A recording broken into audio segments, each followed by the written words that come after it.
Botafogo. Então, assim, era mentiroso aquele começo de Brasileiro. Então, o Botafogo que precisa mexer muito, mudar muito, não tem pra onde correr, não tem como contratar. Aí o Honda vai mexer com a autoestima, vai melhorar a qualidade do meio do campo, mas não será ele suficiente para trocar o Botafogo de lugar na tabela de classificação. O Botafogo vai continuar ali. Acho que, inclusive, ele vendo o jogo ontem pensou isso.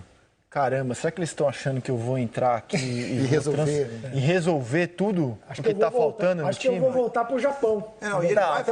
E ele vai voltar para o Japão no meio do ano para jogar as Olimpíadas, vai desfalcar o Botafogo por 10 rodadas. Ele vai jogar. Ele está super empolgado, cara. Ele está super empolgado. Mas, assim, certamente ele ficou assustado com o que viu. Porque o time deixou uma impressão muito ruim ontem, apática, uma impressão... E eu acho que o fato de o Botafogo estar eliminado não é suficiente para explicar a atuação de ontem. Não é. Não é. Claro que não. Inclusive, evidentemente que a performance foi decisiva para trocarem o Valentim. Embora o Valentim, a gente saiba... Dissemos aqui no início do programa, já estava com os dias contados, os caciques não gostavam do trabalho dele desde o ano passado. Enfim, a torcida mesmo, a torcida grita contra o Valentim a todo jogo, a todo instante, sempre, desde sempre, com exceção do ano que foi campeão. Ele já estreou com fora Valentim, né? Se perigar, ele já estreou com fora Valentim, pelo menos na cabeça dos torcedores do Botafogo. Agora, lamentável os jogos não terem sido todos memoráveis, disse aqui lá no começo do programa, como passou um pouquinho de tempo, é bom repetir. Por falta de estádio, a gente teve que desmembrar a tabela para jogos sábado e domingo, e um jogo interferia no outro, os jogos foram em horários diferentes, a rodada seria muito mais justa. Esvaziou o clássico. E esvaziou, além de tudo, esvaziou. Agora, o Fluminense tem uma arma para esse jogo de quarta-feira, porque certamente o clube está tratando esse duelo como muito importante, para autoestima tricolor, lógico. Um clássico contra o melhor time do país, que é o Nenê, cara. O Nenê, nesse ano, já tem 2 gols a mais do que ele marcou em todo o ano passado. Claro, ele está jogando mais próximo do gol. O Odair mudou o seu jeito de formar o time. Joga com 2 linhas de 4 e 2 atacantes. Ele joga como um segundo atacante com liberdade para fazer o que ele bem entender no jogo. Quando ele se sente confortável, ele volta, ele cria, ele marca. Entendeu? Ele tá confortável. E ele é muito inteligente, o Nenê. Né? Ele sempre foi. E agora, com 38 anos, então ele está mais inteligente, ele está mais completo ainda como leitura de jogo. E ele tem dito que a pré-temporada faz toda a diferença e esse ano ele conseguiu fazê-la adequadamente. A minha preocupação, Luiz, com o Nenê, nesse ponto, ele está perfeito, ele está muito bem, se preparou. Minha preocupação é lá na frente, né? O que ele vai dar em setembro, em outubro? Porque ele está rendendo muito agora. Mas o Fluminense vai precisar dele também lá na frente. Essa é a preocupação. E você concorda que hoje o Ganso, ele é banco do Nenê nesse time do Fluminense? Mas do jeito que o Fluminense está jogando, Paulo, com 2 linhas de 4 e o Nenê no caso de ontem o Evanilson, mais adiantados, né? Com o Marcos Paulo e o Wellington Silva nas beiradas, mas numa linha de 4, é possível o Ganso jogar nessa linha de 4. Ele vai ter que se dispor. Mas aí ele vai ter que mudar muito. No time do Odair, juntos, Ganso e Nenê? Porque eles não vão fazer a mesma função. E acho difícil ele escalar o Ganso como um falso 9, como um segundo atacante. Ele nem consegue. Ele nem consegue. Ele não tem mobilidade. Porque o Nenê, quando a gente começou no Paulista de Jundiaí, ele era atacante. Não, o Nenê tem mobilidade para isso. Sim, mas agora ele está com 38 anos. Sim, mas ele está jogando de atacante nesse formato agora. Mas então, ele consegue. Eu não sou tão cético em relação a eles jogarem juntos. A única coisa é que... Eu sou porque o peruano Pacheco vai entrar nesse... O Pacheco vai entrar nesse time. Muito. Vai entrar o Pacheco. Mas ele vai tirar o Nenê? Não, acho que o banco vai continuar de fora. Mais uma dificuldade para o Ganso entrar no time titular do Fluminense. Mas o peruano vai entrar numa das 2 beiradas. Exatamente. Não, eu acho que o Ganso não entra nesse time. Hoje, nesse momento, não entra. A não ser hoje não entra. Até o Dario já disse. E o Ganso eu acho que é um jogador muito especial do ponto de vista técnico, né? Mas que ele não entrega tudo aquilo que se imagina dele. Então eu não sei. Eu acho que o Fluminense vai dar um caldo e está dando um caldo muito rapidamente. No estadual, claro, né? No estadual. Porque na Sul-Americana começou muito mal. Exatamente, começou mal a Sul-Americana. Qualquer diagnóstico agora é assodado. Eu não gosto de ser assodado. Eu encontrei com um jogador do Fluminense, o Henrique. Sabe esses supermercados populares do Rio de Janeiro que fica com o microfone? Sei. Promoção, água sanitária, vai todo mundo atrás, tal. Eu, como um cara do povo, vou no supermercado popular, evidentemente. Por que eu vou pagar? Os locutores todos. Claro. Vai Botafogo, tem o seu Ricardo, grande seu Ricardo, ele tá sempre... Vou pagar 3 vezes o preço do produto de limpeza, eu vou lá, né? E encontrei o jogador do Fluminense, o Henrique. carrinho desse tamanho, um monte de carrinho cheio também, comprando nessas promoções. Falei, pô, foi ruim a estreia, né, na Sul-Americana. Ele falou assim, cara, a gente vai reverter. Ele falou assim, a gente jogou bem, o time tá encaixando. Me impressionou a confiança dele, o time tá bem, a gente vai reverter. Falei, opa, porque olhando de fora, achei muito ruim o jogo contra o União La Calera, mas os caras estão confiantes. E você vê um astral melhor no Fluminense nesse ano do que estava no ano passado. Você nota um astral melhor.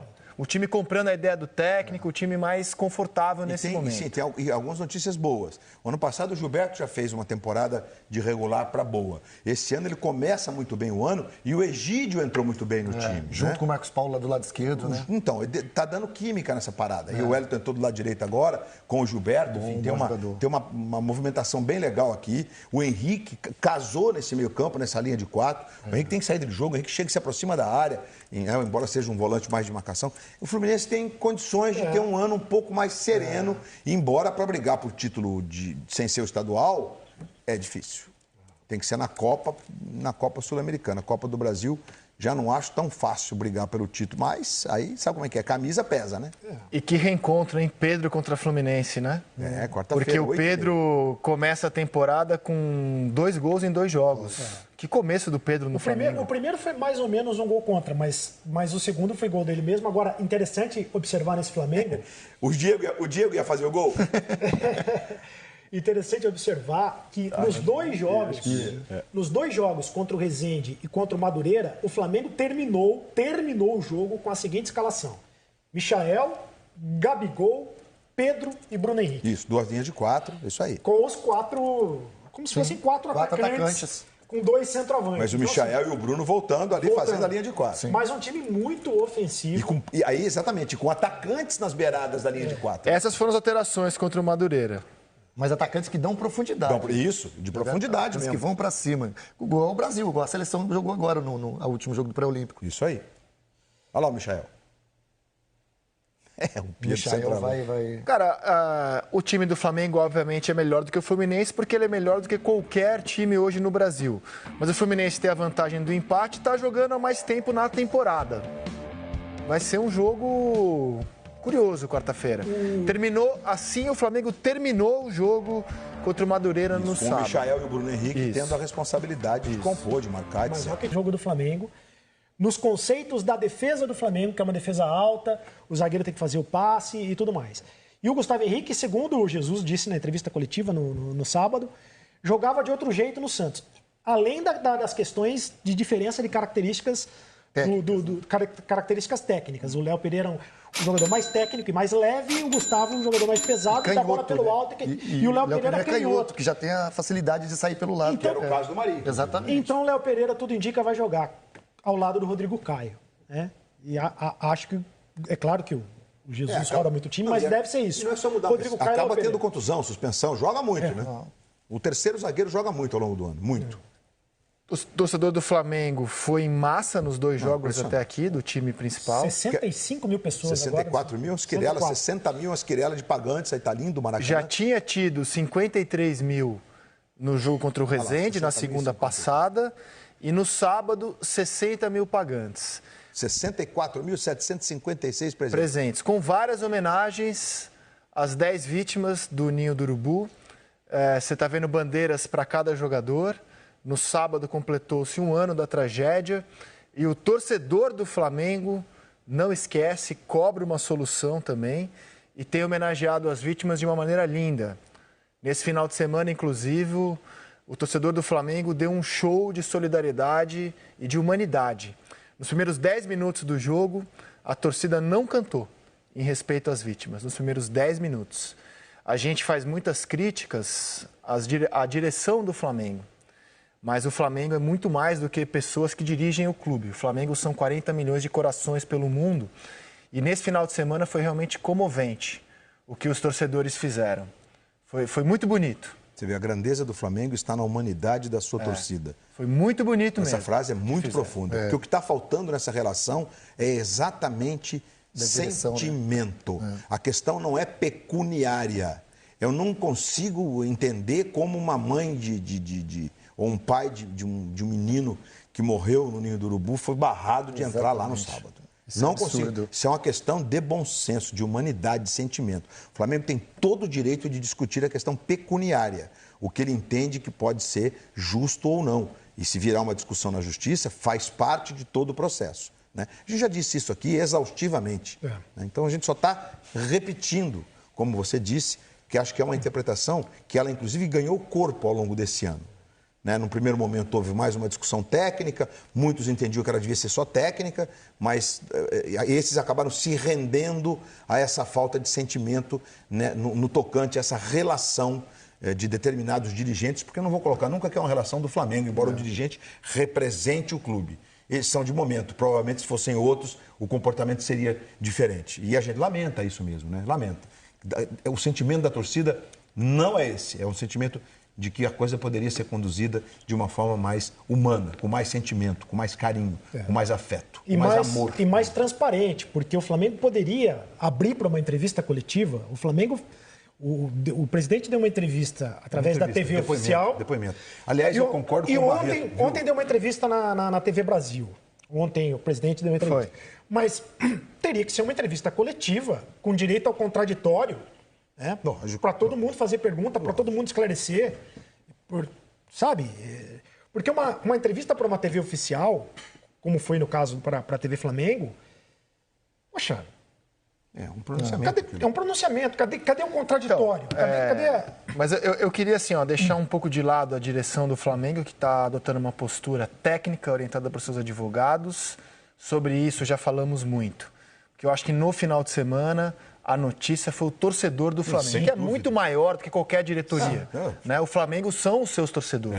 A razão de ser do Flamengo são os seus torcedores. E eles, nesse final de semana, deram um show. E essa homenagem dos 10 minutos de silêncio, eu nunca tinha visto, que é um negócio absolutamente tocante. 10 minutos, representando um minuto para cada menino. A torcida sempre canta, em todos os jogos, aos 10 minutos do primeiro tempo, a música em homenagem aos garotos do Nisso. Isso os flamenguistas sempre fazem no estádio. Nesse final de semana ficaram em silêncio os 10 primeiros minutos. E em todo mundo, porque tem flamenguista espalhado pelo globo terrestre, o mundo é um globo, para quem não sabe, e os torcedores do Flamengo, tem gente que não sabe, é bom falar. Os torcedores do Flamengo espalhados pelo globo terrestre prestaram homenagem, foram solidários e tiveram uma postura maravilhosa. Vamos para o intervalo. Só para dizer o seguinte, esse recorde só pode cair neste momento mesmo domingo que vem, porque a capacidade do estádio Mané Garrincha é de 70 e tantas mil pessoas, os ingressos estão à venda mais de 70 mil, e a expectativa da final da Supercopa, que você vê ao vivo nas nossas telas, no Sport TV, na TV Globo, domingo de manhã, 11 horas, é que tenhamos lá 70 mil pessoas para Atlético Paranaense e Flamengo. Perfeito, Luiz Roberto. Roberto. Muito bem hoje.